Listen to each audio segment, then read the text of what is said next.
لقانا اليوم مع سماحة المفتي كات أول شيء تنهنيه بشهر رمضان الكريم، وبنقول من هالمنبر إن شاء الله تكون سنة خير، وبتمنياتنا ودعائنا للمولى إنه هالبلد يكون بخير بسلامة، نحميه من أي عدوان موجود فيه، وبنطلب كمان بنفس الوقت إنه يحمي أهلنا بفلسطين، لأنه هالمجازر اللي عم تتعرض لها شيء بدم القلب، ومفروض كلياتنا نكون مع بعضنا بهذه المرحلة. طبعا بهالجو اللي عم نحكي فيه مفروض فينا نتطلع بداخلنا.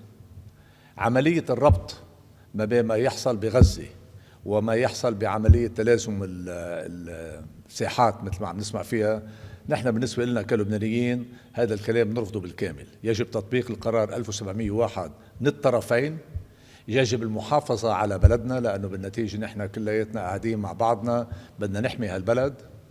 بس حتى نوصل لهالموضوع بدنا نبلش بعملية يكون في عنا انتخاب رئيس جمهورية. من هالباب نحن بحثنا مع سماحته المبادرة اللي أطلقها بعض من زملاء لنا بكتلة الاعتدال، كونها أنه مبادرة لبنانية من نواب لبنانيين والدعوة للقاء داخل مجلس النيابة، بعتقد لازم نعطيها هالمبادرة فرصة تنجح.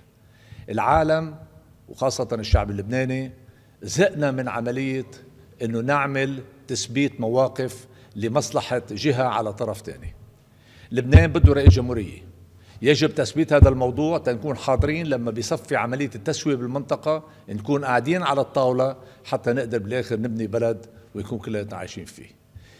بس لنقدر نوصل لهالموضوع كمان بدنا بهالمرحلة انه بخط متوازي نلاقي الحلول الاقتصادية المطلوبة، نرجع نبني علاقاتنا مع المجتمع الدولي، نبني علاقاتنا مع الدول العربية وبالخاصة المملكة العربية السعودية. ومثل ما بتعرفوا كان عندنا لقاء مع وكيل وزارة الخزينة الأمريكية يلي نبهنا انه يمكن لبنان ينحط على لائحة ما يسمى باللائحة الرمادية، يعني بصفي أصعب على المصارف الدولية تتعاطى معنا.